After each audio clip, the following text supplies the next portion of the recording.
Welcome to Permission to Kick Ass, a podcast about leaving self-doubt in the dust, punching fear in the face, and taking bold action toward your biggest dreams. I'm Angie Coley, and let's get to it. Hey everyone, and welcome back to another awesome episode of Permission to Kick Ass. I'm so excited today because with me is somebody that I consider to be my personal mentor, and I am a huge fan of Kevin Rogers. Welcome, Kevin. Thank you, Angie. What an honor to finally be invited on this amazing podcast. You can't possibly have felt left out, man. You knew your invitation was coming. You knew it. I know. You respected my general rule that when people ask me, of course, this doesn't apply to you, but when, and this will happen to you more, I'm sure it's already happening to you, people invite you on their show, right? Mm-hmm. And I love doing podcasts. I think being interviewed is one of the best things you can do because, especially if you're a confident expert, which all your guests are, mm-hmm. because, you say things different ways and you get asked good questions that, it's a great way to create content yourself. Right. Oh yeah. But when somebody asks me to be on a show and they'll say a thing like, hey, I'm starting a podcast, or, hey, I'm thinking of starting a podcast and I'd love to interview you, when can we do it? I'll say, listen, I think that's fantastic. I'd love to be your 10th guest after the show goes live, right? Because I don't know how many I've done that never saw the light of day, right? Back in the day. So that's my general rule. But of course, it did not apply to you. But you've had some killer guests on already. Oh yeah, many of our good friends, and it's been a lot of fun listening to it. Well, and that's been the interesting thing too, because that number 10 just always stuck in my head it's weird what sticks out in your head when you're listening to podcasts, but I've always had that number 10 in my head. And so I was just, when getting ready to record the show and making all the prep, I was just like, get to 10 episodes, just get to 10 episodes. We've got to have Kevin on. Awesome. Yeah. Something about that 10, I think I also heard a stat that, I don't know if this is true, sounds so high, but it makes sense. 93% of podcasts never get past the 7th episode. Oh, wow. I heard not long ago and I was like, wow. I mean, it's higher than I would have thought, but these are shows that actually get, start and have a spot on iTunes. It just goes to show how many damn shows there are and still how hard it is to get one and sustain one, right? Mm-hmm. It's a lot of work, don't you think? Like that, it's fun, but once you get to 10, I think you know what you're up against. And if you get to 10, you'll know, all right, I'm going to keep doing this. You're either completely bitten by the bug and it's become a manageable task, mm-hmm. or you're already done at that point. Yeah, it's been a really weird learning curve because I love showing up and doing the talking and just, oh man, hearing everybody's stories has been really, really great. And I was talking to a group of my friends last week about when I launched the podcast, just how much energy that took. And I still don't feel like I did a huge, like blow it out podcast launch, but I sat down afterward and I was like, why did it feel like it took so much energy just to get this thing out in the world? And then I realized that there were I want to say 36 little tasks that have to happen with every episode just to get it live. Yeah. And once I got that down on paper, I was like, holy shit, no wonder I was tired. Yeah. But especially you're doing it all right now, right? I mean, you're editing and I've got an amazing editor. You may hear me apologize to him if the cat interrupts. Working on getting very awesome graphics people to get in and help me with show graphics and stuff like that. So it's an iterative process and it's really been fun learning. Eventually I want to just show up and have really fun conversations with really awesome people like you, but yeah, and you will. So we should start that conversation because I'll just keep rambling, as you know. So your job is to corral me. But I like letting Kevin the Wild Stallion run free because it's much more entertaining for everybody. Well, it's funny because, see, here I go already. You didn't even have to ask me a question, but it reminds me of, I'm doing it. This will date the show, so my apologies, but I'm doing a thing tomorrow with Carlene Anglade Cole She's having the tribute to Clayton Makepeace, right? The legend of our industry who passed away a year ago. And so it's very specific 7-minute spot. And she's got this list of, I don't know, 20 or so experts, friends of Clayton, leaders of the industry. And they all get only 7 minutes, including Gary Bencivenga, by the way, who never shows up for anything ever. Oh, wow. Yeah. And so I said to her, I do not envy you trying to keep this many people with so much to say on time. And she's like, no, I'm literally going to mute them at 7 minutes. They will know. I'm like, wow. So this is why I love Carly. Yeah, I know. She's and I'm like that. Well, that'll work because I think and she's been very direct and consistent with that and all the messaging about it. And so I'm like, this is really interesting. I think it's going to work. And, she also, so when you have that scenario, this, Angie, like as a performer, if you have a certain time spot, you can't go under or over. You really got to hit it. And so I was writing today. I was basically practicing in an email for what I'm going to say. Because whenever I have a situation where it's got to be tight, I just write out my answer or what I want to say, almost like a script, right? And then that helps me get my thoughts together better, through writing than I would just talking. And then I sort of practice it once, but you basically can use that 130 words per minute gauge. So what I ended up writing was 844 words, which is 6.5 minutes. Nice. And I'm obviously not going to say every word exactly, but I know essentially what I want to say. I know where the emotional checkpoints are. And that's going to give me a big advantage of, I think over it, if I just showed up, I was like, I'll set a timer. And then I look down and it's like 5.5 minutes and I've barely started what I want to say.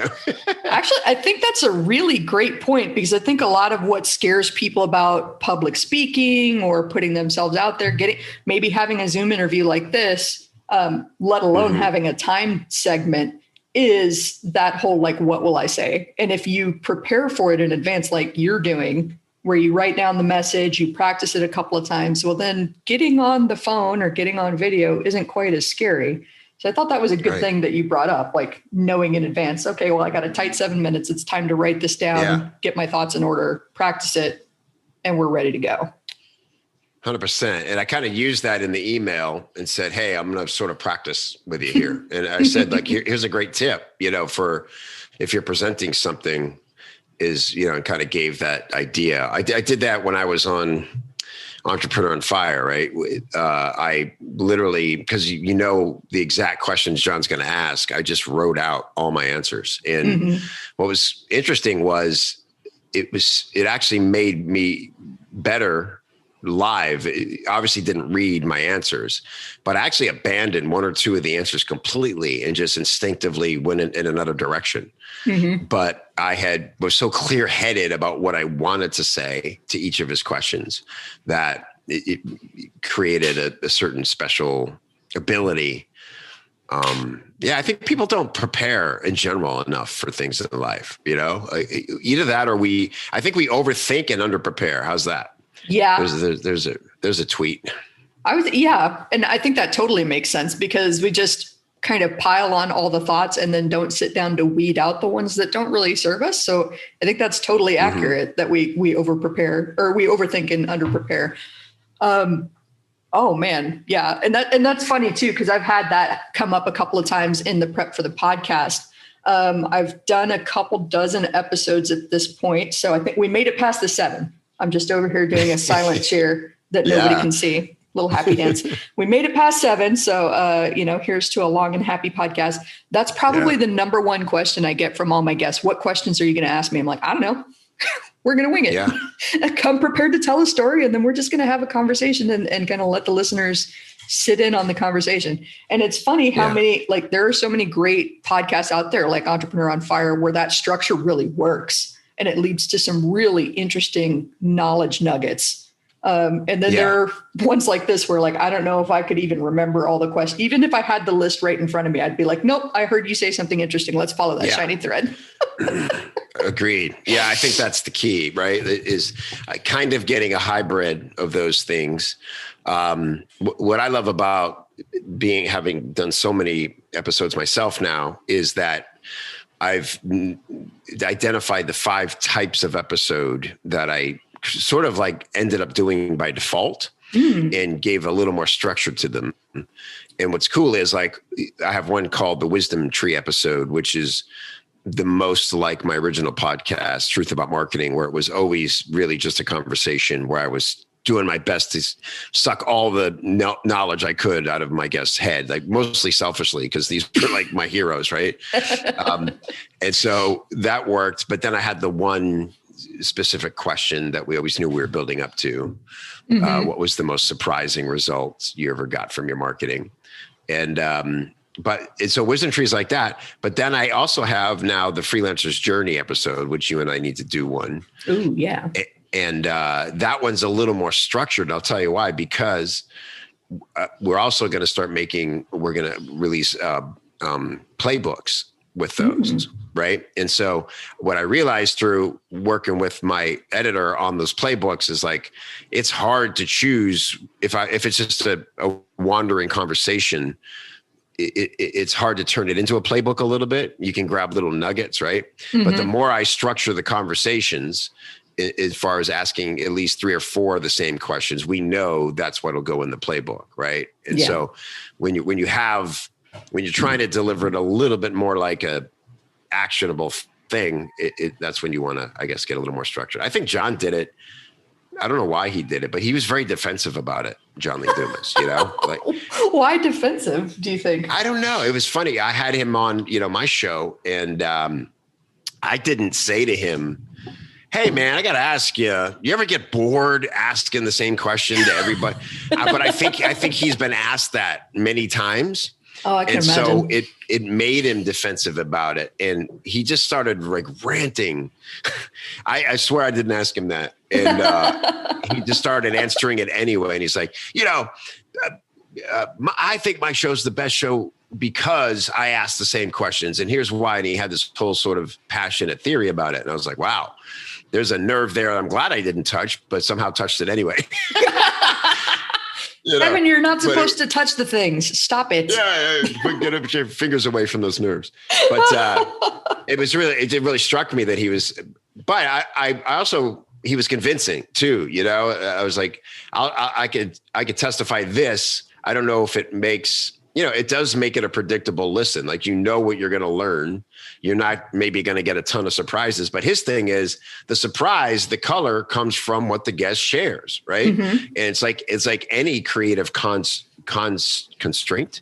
I want to say constraint. And I'm like, that's not a word. Like, it's a word, but not if you pronounce it that way. It's the wrong emphasis on the wrong syllable.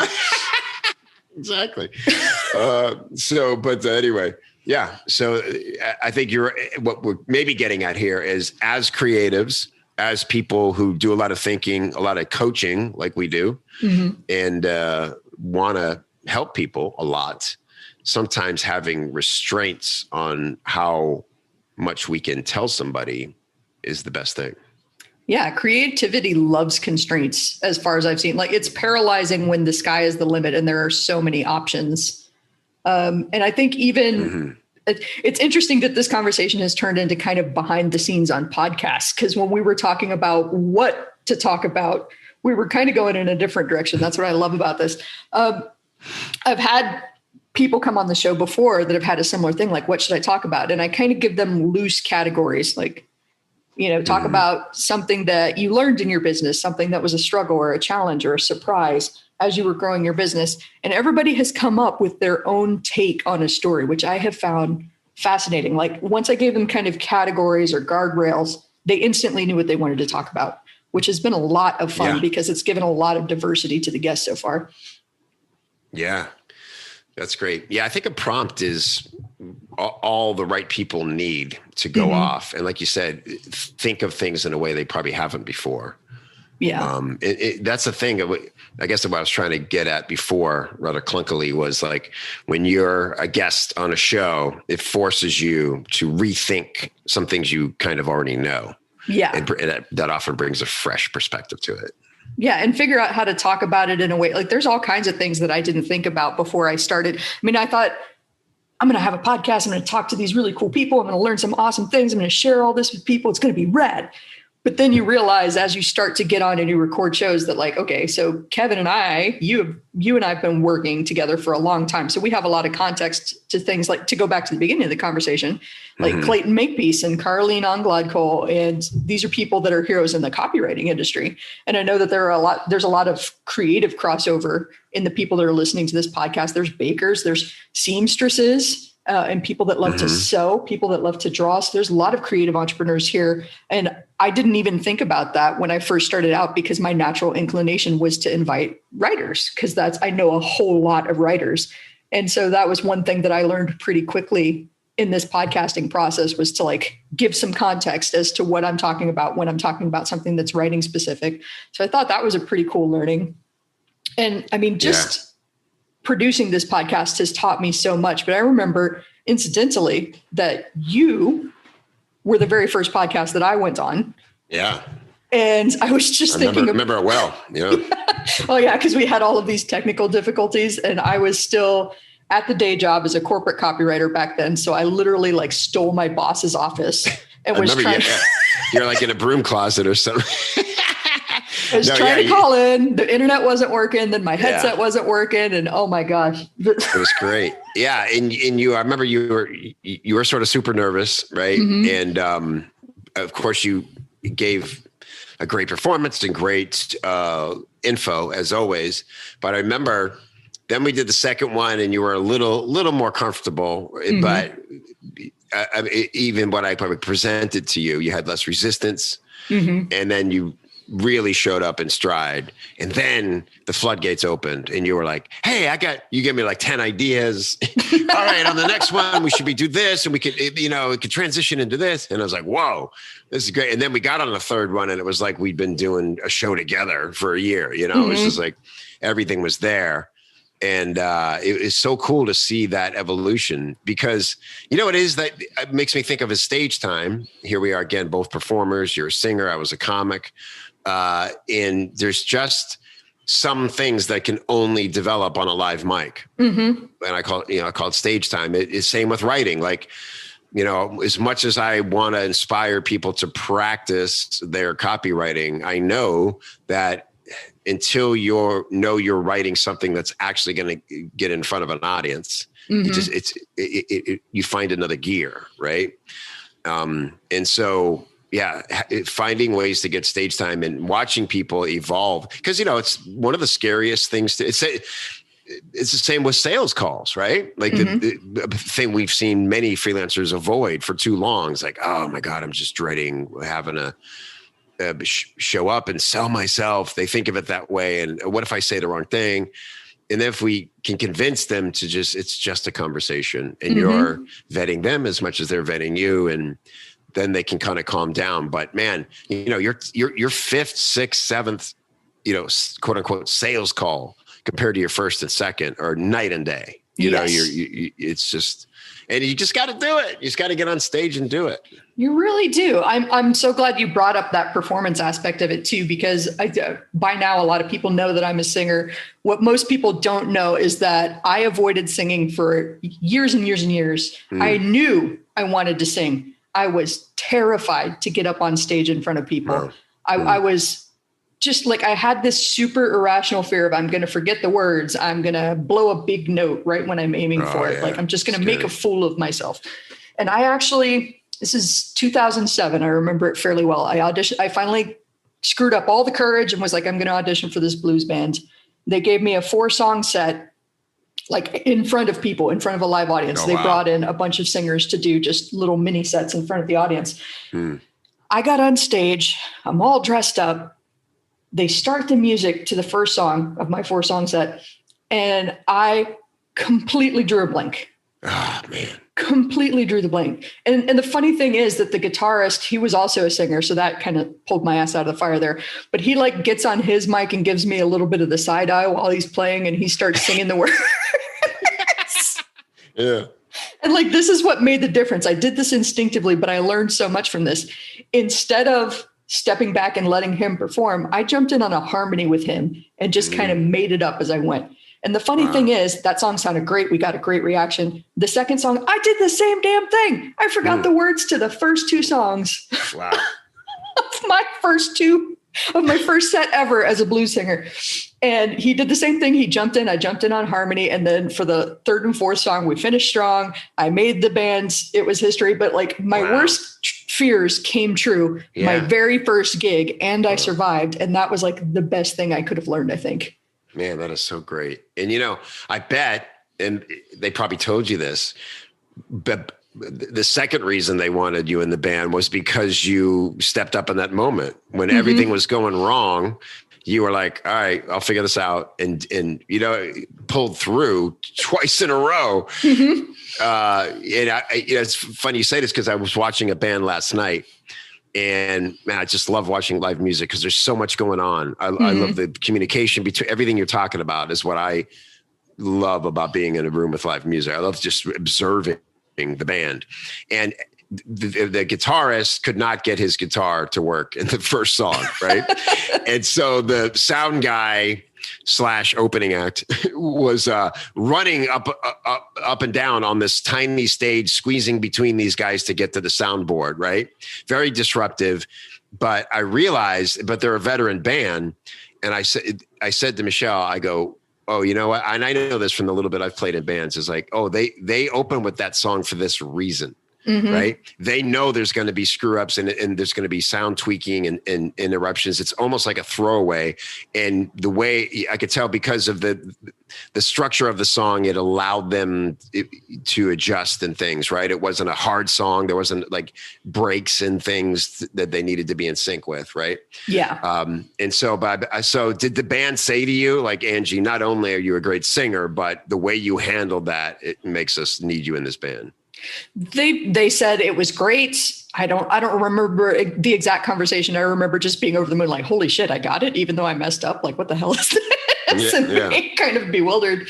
But yeah, they said you did the exact right thing. You just kept going, even though there was a mess up. And that's really what a good performer has to do. And that, I don't think I even really had that lesson sink in until years and years later when I was, you know, I'm an eclectic musical fan. I lean toward rock and blues, but I love all kinds of music. And I was listening one day to an Ella Fitzgerald playlist on my Spotify. And most of the time I'm tuning out music and I'm just writing or I'm doing whatever. And that day, for whatever reason, I tuned in on her rendition of Mac the Knife, right when she's saying that they're messing up the song and she forgot all the words. And she's just singing it. We're making a wreck of this song. They're doing all these orchestral hits when she's singing a wreck. And like, it was, that's great. Like, it just proves the point that like, sometimes the idea that we get in our head of like, I'm going to mess this up and I'm going to be humiliated is just, if you keep going, most people aren't even going to notice. Because sometimes they're either not paying that much attention or they're so into it that they're just amused if they heard it. I don't know, almost like an Easter egg. Like, people love catching that stuff in movies and going, "Ooh, I caught a little mess up. That's fun." It makes it even a more enjoyable experience for people to catch that. That's a really good point. Yeah. I'm always aggravated by comics who lean too heavily on the, okay, that one sucked, here's the next joke. You know, it's like funny once in a while, right? But if you do it more than once in a set, now you're showing this insecurity. And that's a different kind of laugh. It's like people laugh out of, oh, he released the pressure in the room because nobody's laughing at the actual jokes. But if that becomes the only thing they laugh at, it's a horrible set, you know? Yeah. And a lot of times, countless nights, I sat in the back of rooms watching other comics and I could see, because I was basically in the audience, that the audience was having a great time. They just weren't that vocal, you know? and they're laughing and smiling and they're relaxed in their chairs and they're really behind the comic, but the comic isn't hearing what he or she needs. And so they're sort of berating the audience. Ooh. Or keep commenting that they're dying when they're not dying. They're just, you know, and I get it. Like it's, if you can't see the audience and you just don't hear anything, you're going to assume you're kind of dying. But it was always a bummer when I wanted to just like send them a note and say, just do the fucking jokes because they're actually, I promise you they're digging it, you know? So I guess the lesson here is like, just, go with it. It's such a great point, Angie, about the audience mostly has no idea that you're freaking out or that you're messing up. They just, as long, you know, what do they say? They don't remember exactly what you said. They remember how you made them feel. Oh yeah. That quote by Maya Angelou, like they'll forget what you said. They'll forget what you did, but they'll never forget how you made them feel. Mm-hmm. Yeah. I've always loved that quote. And it's so true. I mean, God, I could tell humiliating band stories all day. When people tell me that they're scared to put themselves out there and start a business or to like advertise themselves because I'll embarrass myself and people will make fun of me. And I'll be like the time that I had just finished a set with the aforementioned blues band, I had literally just finished singing Tush, got off stage, realized I forgot my drink and my purse up there, went back up there, tripped, wearing a skirt and heels. The skirt came up over my butt. I flashed my ass at these people. Wow. When I wiped out. Wow. And we were on a 15-minute break. So like I had to come back after that and keep performing. Like there's no room to run screaming out of the building and vow never to perform again. God. I got to finish this set after showing people my butt. So I did the only thing that occurred to me. Like I took a big drink of my drink. I got on the microphone, said, apparently I can't sing Tush without showing you my ass. That's great. We'll be back in about 10 minutes. All right. That's perfect. I love it. I was going to say at that point, you have to do something funny like you did, or just go full on Janis Joplin and, you know, have far less inhibitions than the audience at that point. It was just so funny. And then it was like, it continued. You know, there was another time that I was with a different blues band when I moved to San Francisco, and I was doing a cover of Sweet Home Chicago, which has some hits and some math in it. I am not a mathy person, and like compound that with people coming up to the stage and handing you drinks, which they tend to do when you sing in front of a blues band. And there was one day where I think I said like 2 and 2 is 6 or something like that. And my harmonica player's wife, her head just snapped around and she looked at me like, you got it wrong. And then from then on, she would throw different number signs with her hands and try and throw me off every time we sang that song. That's so funny. So one day I just like out of the blue decided I was going to do this. And I said 1 and 1 is 2. And when I said 1, I would bring up the middle finger on each hand. 1 and 1 is 2. And I flipped her. That's great. Oh God. Yes. That's the best stuff, isn't it? It's like, yeah, again, it's just like look, man, that's what, you know, so great about being in this industry that we're in, where we're essentially small businesses, sometimes totally solo businesses. And it's still like a serious enough industry, whereas there's real results and real money on the line and all those things. But yet the looser we play it sometimes, the better we are. You know, when we're really, we can't show up uptight in this gig. No. We got to take it seriously. And sometimes it does become a little overwhelming, but I think we have to like be aware of, and I do this all the time. We just have days where like, man, I'm really up in my head today. Right. And it's like, this sounds so woo woo, but I've been doing more of this where I sort of like checking my vibe, checking my energy, you know, internally, and going like, oh, wow, I'm really wound tight right now. You know, like I've got 10 things running through my head. I feel all this urgency to get things done. Some of it, half of it's real, half of it's made up. And I'm just pissy and I'm not going to do anything well today. So this is when our buddy, you know, like Mike Renard has those great quick breathing exercises, the Wim Hof stuff he's taught us. And I'll just sit and do some Wim Hof, or even just take 10 deep, super deep breaths. And like, it's amazing what that does to your chemical makeup, and your brain's just like, all right, dude, like reset. Here we go. Hit and reset. Naps are still my favorite reset button, but I hear you. Like, you have to recognize and be able to own okay, I'm feeling pissy. I'm feeling stressed. I'm feeling some kind of way. It's time to shake it off instead of declaring this entire day a bust. Because then it gets too easy to have like 10 days in a row where it's just a bust. Like, shit, I didn't get anything done. I don't know. March was a bust. Let's just admit it, right? Right, everybody? Well, we all fired 2020. 2021 is, I don't know, get your shit together, 2021. We'll see. Yeah, we're counting on you, man. Pull it together.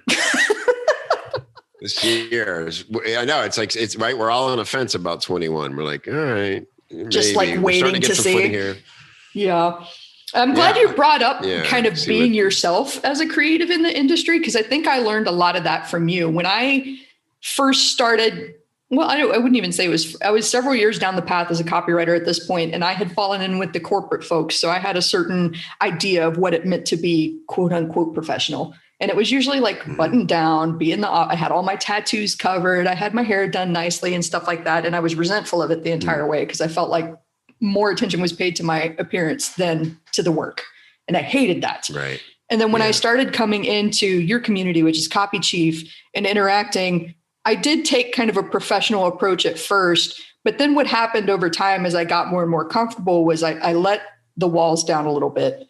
And I would share my actual reaction, which usually devolves into some kind of ranting, some sort of impassioned ranting, whether it's excited or whether it's frustrated. And over time, that was what I noticed that people resonated the most with. Like when I let the guard down and had my authentic reaction come out, for better or for worse, it really, really connected with people. And I love that about being in the creative industry. It's the realest work I have ever had the pleasure of doing. Yeah, I love that. Yeah, it's so true. I mean, it's kind of a requirement that we, like we said, don't take things too seriously all the time. Like it is serious business in a lot of ways, but you gotta be real about the struggles and the things. And you've done that amazingly. Like you card now. Your ability to just share openly, and the you do of that, the more people respond. And you're also known lovingly as the tough talk Angie, right? Is that basically like you're the one who goes in to have the hard conversation with somebody and does it in such a loving way that they always really appreciate it.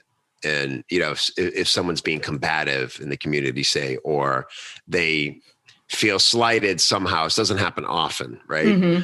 But when you have a lot of people, every once in a while, a certain person starts to feel a certain way that nobody intended. Yeah. And you are amazing. We always like, we got to send Angie in.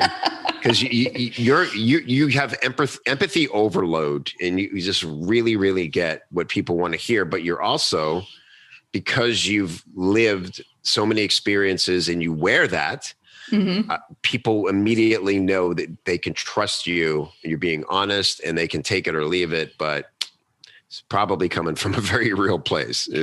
Now they need to own it, right? Yeah, I think that's been the funniest part of my journey into coaching and working with people and teaching them what I know, is hearing from people, right? People will reflect back to you what they see. And it's weird seeing yourself as someone else sees you. That was disorienting the first time it happened.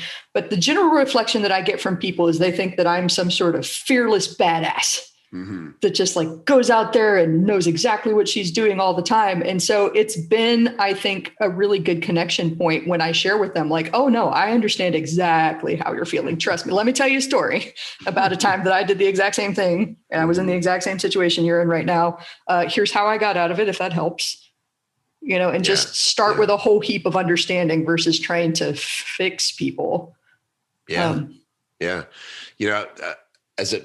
As a parent, I've learned this. I think that was the best thing I ever learned. As a parent, you're constantly wondering how bad you're screwing your kids up, right? You're obviously trying to do your best. There's some total fail moments that you immediately recognize. And then there's other I don't know any parent who's ever got, man, I am kicking ass. I am killing it as a parent, right? I've never heard a sincere parent say those words. but the best thing I ever read, it was actually from a book called Scream-Free Parenting. And I just have to caveat that I wasn't really a screaming parent. It's just the title of the book. And it was but it is a really good book. And, I get why parents scream sometimes. You just have had it, Mm-hmm. But anyway, I'll take my wings off now and finish the story. But they had a thing in there that said, look, when you feel that instinct to start lecturing, which we very often do as parents, because it's coming from fear of them not knowing, letting them down, them getting hurt, whatever, right? There's all these instincts that make us want to start lecturing. But if you just stop yourself, catch yourself before you launch into the lecture, and instead show anything. And the exact phrase was, wow, that must have been really hard.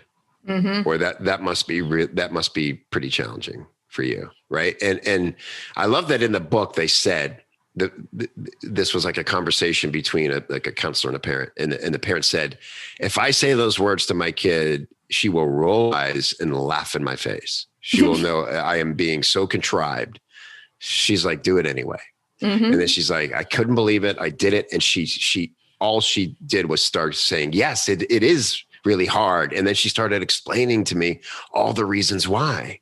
And then we had an actual conversation about it. And it felt great to not be lecturing her. Right. And mm-hmm. we actually came up with, and so I read that. And the next time, I remember it was Ben was telling me something, and I felt that instinct to go, oh, well, here's the problem.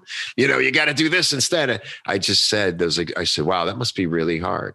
And he mm-hmm. did the exact same thing, Angie. He was like, it really is. And here's why. And I'm like, oh my God, if people just want to be heard, mm-hmm. sometimes, especially teenagers, they feel like nobody in the world is listening to them, especially their parents and all this authority around them. They're just coming into a time when they want to break free and have some independence, and everything feels like opposition and restraint. Right. Mm-hmm. And so having that empathy, it's funny because of course we're in the empathy business as copywriters. I knew it inside and out professionally, but as a parent, it's the first time I'd ever actually tried using it directly with my child, like in a conversation. And literally since then, in that moment, I became a different parent, because I just always lead with that now. Not that I never lecture or whatever, but at least I lead into it with some of that first, right? Mm-hmm. It's interesting how we can unconsciously compartmentalize like that. Like I really understand empathy too, and then find myself being so impatient in certain situations. Let me just fix it for you, but you can't fix other people. And I think I'm glad that we're on this little tangent now. This is why I love this show. We're just going to talk about whatever. That one of the easy, kind of circling back on what we talked about at the very beginning of the call, when people get really uncomfortable on a sales call, it's usually because of this exact same situation right here, is because they're listening to something they hear from their prospective client and then prescribing an outcome.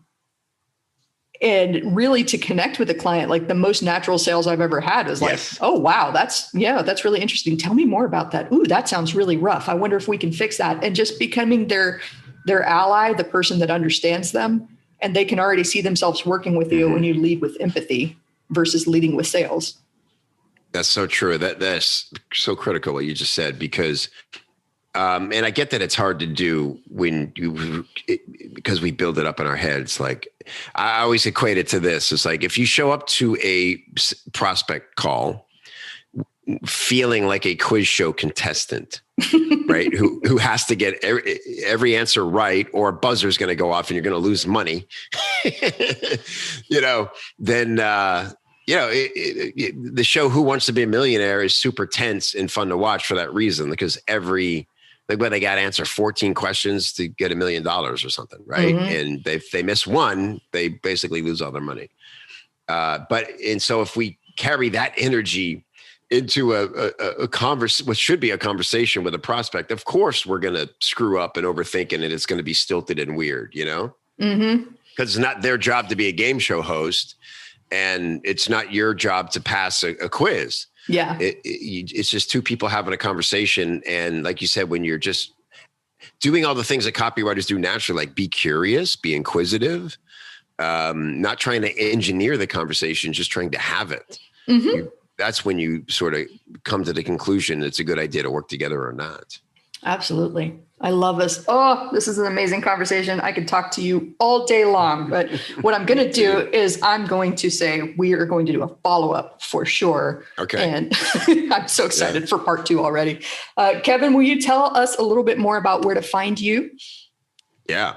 So copychief.com is where to find me. And you get all kinds of good information there about how to write better copy. We got a great history in our blog. I'd love for you to subscribe to my podcast. It's called the Copy Chief Radio, and where I have amazing people like Angie on to share great lessons, and I try to get what I can from the great leaders of our industry to really go deep. And as we go on, Angie, some of these conversations are becoming time capsules. Again, I'm struck by the loss again a year later of Clayton Makepeace, and I really cherish the interview I got to have with him.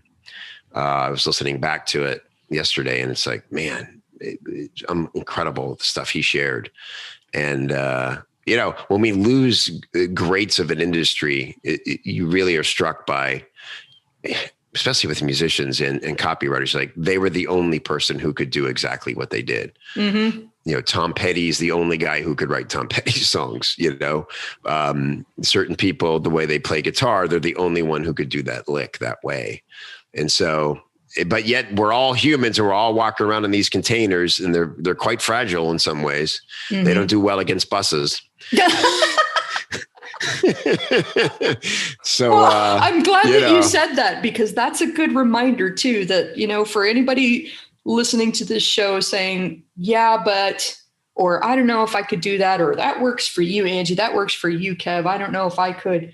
You're the only you there is in the universe. After years and years of, evolution and choices that could have been made differently that result in us being here or not being here at this particular moment in time, you are where you are for a reason, with a purpose, with your unique set of filters and views and perspective. And you can do this. You absolutely can do this. And you're the only one that can do it your way. I'm getting on my soapbox here.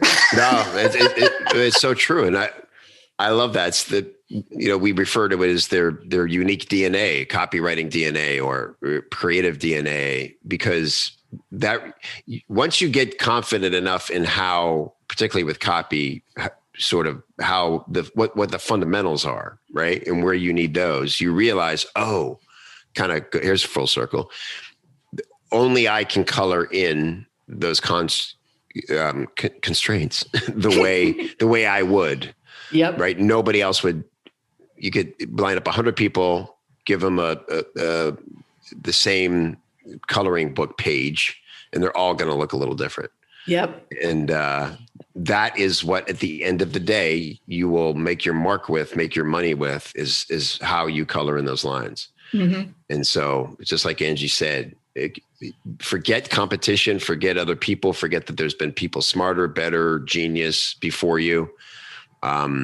Just enjoy your journey and embrace, who you are and your unique DNA, and you absolutely will make it. Absolutely. All right. This has been amazing. I want everybody to go immediately follow you at copychief.com. And I'm going to not so shamelessly, again, plug Copy Chief Radio, since I have I think like 5 or 6 episodes with you. Yeah, not enough. That's how many. Go binge listen to all of that. And we're going to have Kevin on again very soon. Thank you so much, Kev. My pleasure. Thanks, Angie. So that is it. Another awesome episode of Permission to Kick Ass on the books. If you want to know more about the show, if you want to know more about me, Angie Coley, and the mission I'm on to help entrepreneurs punch fear in the face and do big, bold things, then head on over to permissiontokickass.com. That is all one word together, permissiontokickass.com. Make sure to sign up for my email list so that you know whenever there's a hot, fresh, and ready podcast episode out for you. And also on Mondays, I like to send out a little newsletter called Kick Monday's Ass. I'm sure you're totally surprised by that. So thank you for being here with me today. I'm Angie Coley. Make sure that you share this with a friend that needs to hear this message today. Like it, share it, comment wherever you're listening to this today, and let's go kick some ass.